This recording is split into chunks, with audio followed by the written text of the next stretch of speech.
Muito bom dia, a paz do Senhor Jesus.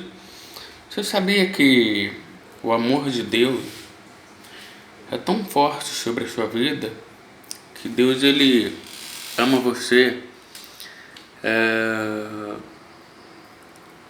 sobre qualquer circunstância da vida.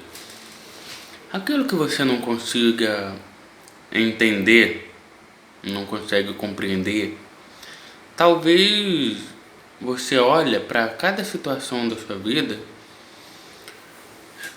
e não perceba que Deus está cuidando de você, né? Por exemplo, como que eu sei que Deus está cuidando de mim? É porque eu tenho prazer em estar acordado altas horas da madrugada, falando com Ele e orando, né? E, sabe, intercedendo, buscando conhecimento da Sua palavra. Então, eu consigo realmente entender que quando há uma permanência da palavra de Deus dentro do teu coração, você se torna uma pessoa vitoriosa. Não porque você conquistou métodos para poder dar certo algo na sua vida. Não há nada que você possa fazer que possa, digamos assim, a pessoa pensa assim, né? Eu sirvo a Deus e o que eu pedir Ele tem que me dar, porque eu mereço, né? Então as pessoas entendem que servir a Deus é um privilégio delas merecerem o que elas quiserem. Só que não foi isso que Jesus deixou como herança. Jesus ele explicou que quando você pede ao Pai, né, crendo que já recebeu, você recebe. Mas Jesus disse também que quando você pede ao Pai e quando você não pede com sabedoria, tá, mas onde Jesus disse, Gabriel? Jesus disse pela boca de Tiago, não deixa de ser ele que diz pela boca do apóstolo Tiago, que quando nós pedimos algo para Deus e pedimos mal, o que acontece? A pessoa não recebe. Isso mesmo, a pessoa não recebe, porque a pessoa pediu mal. Então, quando você pede mal, você não recebe.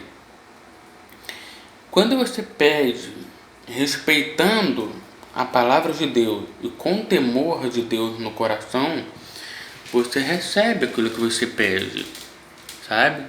Você recebe, porque Deus ele tem prazer em abençoar os filhos dele. Ele tem prazer também em abençoar cada pessoa que ele criou na face da terra. Não é só os cristãos. As pessoas que dizem, mas eu sou abençoado por Deus. Mas não é só você. Sabe? Deus não tem prazer só em ajudar você. Deus não tem prazer só de colocar algo nas suas mãos.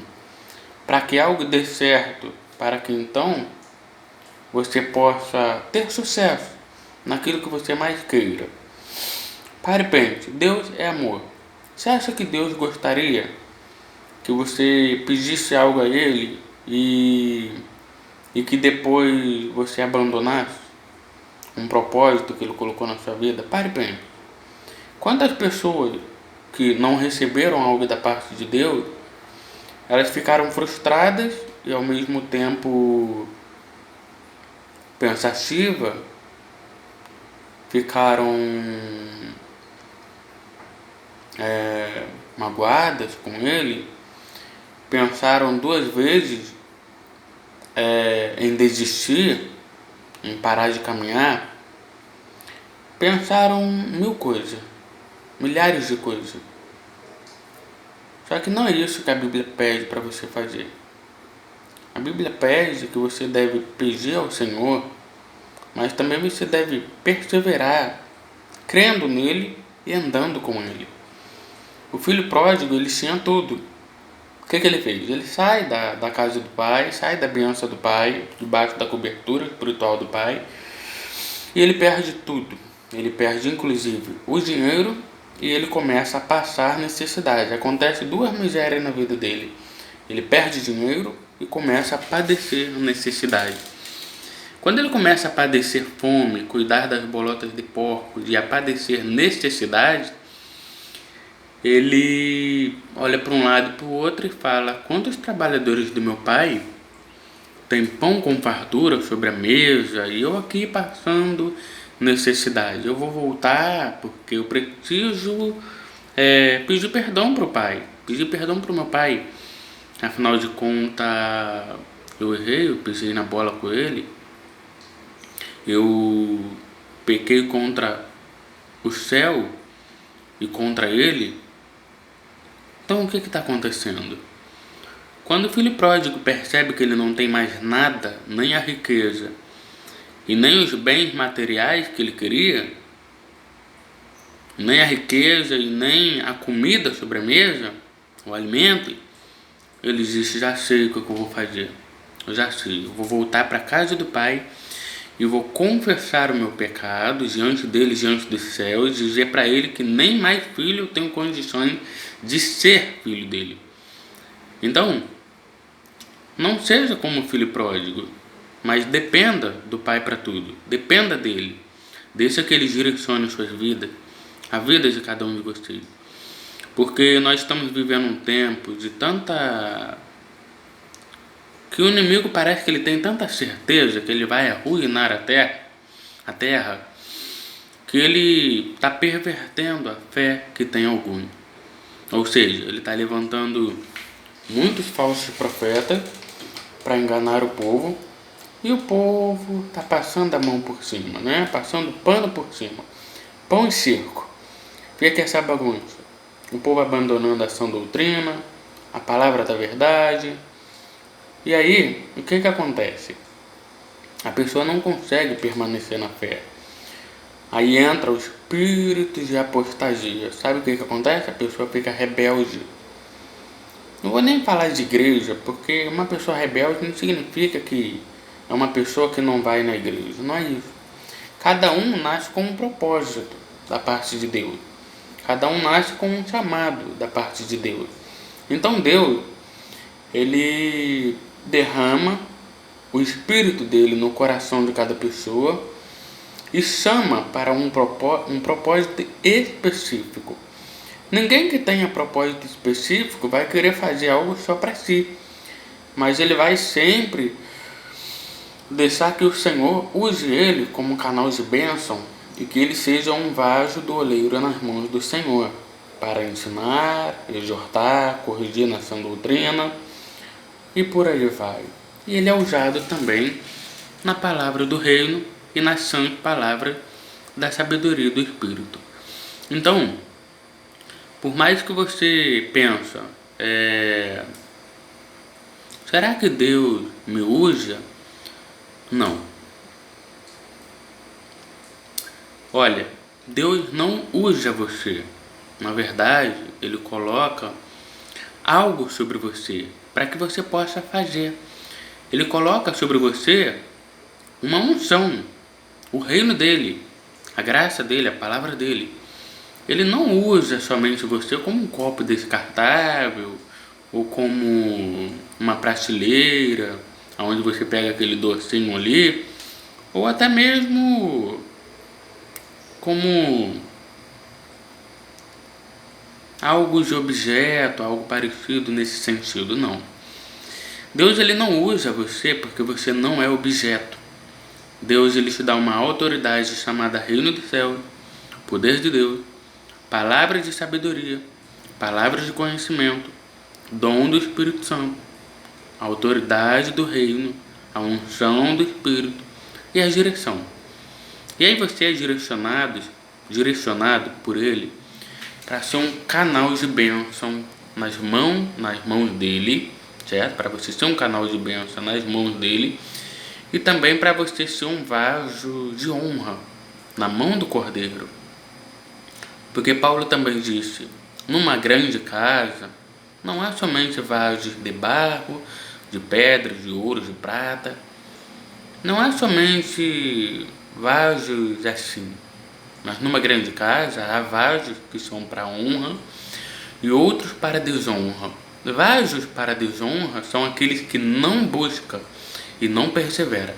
Vasos para honra são aqueles que batem na porta, busca, persevera em oração e busca o reino de Deus com toda a tua força.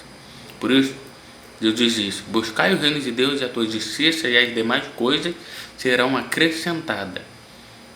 Certo? Se pedires alguma coisa em meu nome, eu farei, porque vocês estão pedindo em meu nome. E aí? Pare e pense. Peça, mas peça com fé.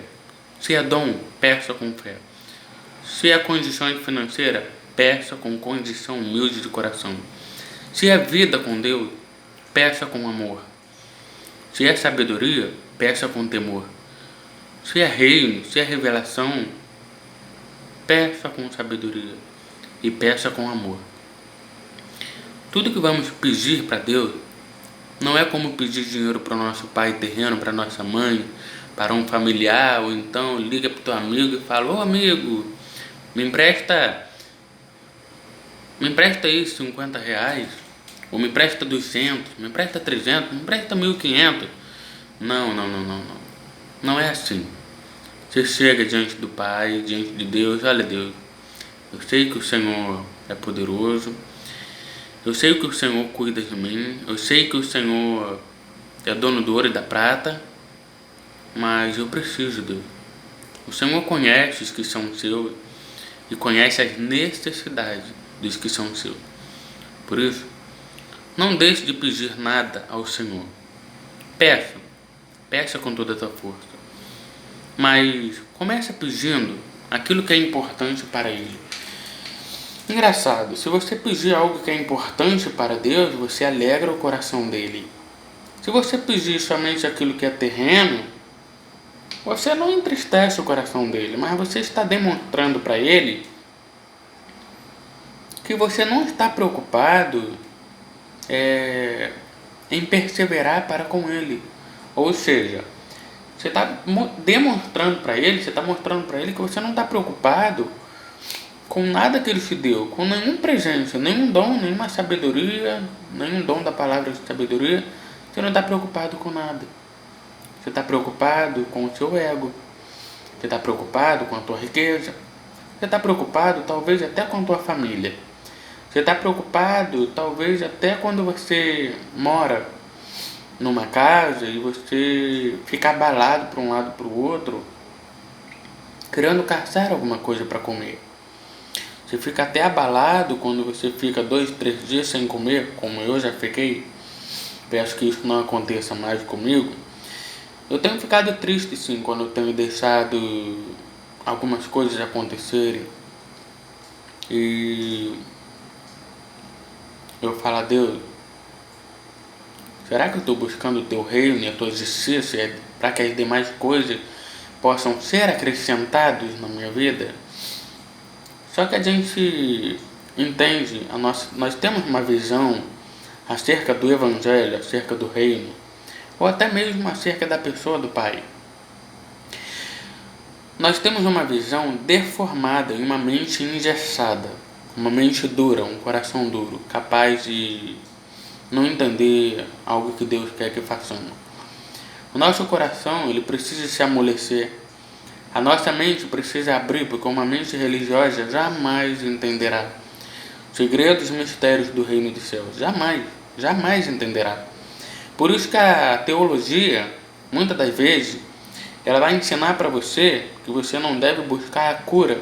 Você tem que orar até Deus curar. Você não pode chegar para alguém e falar: ora por mim, porque eu creio que você tem uma unção de cura. Não. Você tem que orar, gritar, espernear, chorar, até Deus curar. Ou seja, quando Deus cura, aí você fala assim: esse aí é o Deus que realmente cura. Mas o Deus que realmente cura as pessoas das doenças, a doença das pessoas, o mesmo Deus que eu estudei ele pela teologia, que na verdade não estudei o Deus verdadeiro, eu estudei o Deus genérico, o Deus que eu penso que é Deus verdadeiro, é o Deus religioso, é o Deus que você distorce a imagem dele para você mesmo. E vai lá, você não consegue entender o propósito dele na sua vida, porque você apenas distorce tudo que ele colocou na sua vida.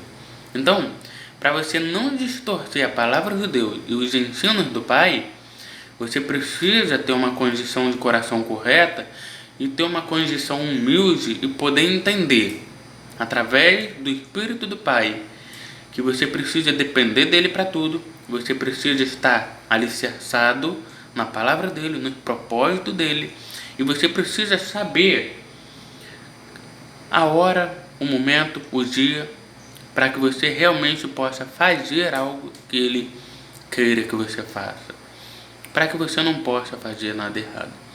E é isso. Que Deus possa abençoar a sua vida. Tenha uma madrugada de muita paz e de muita alegria, em nome de Jesus.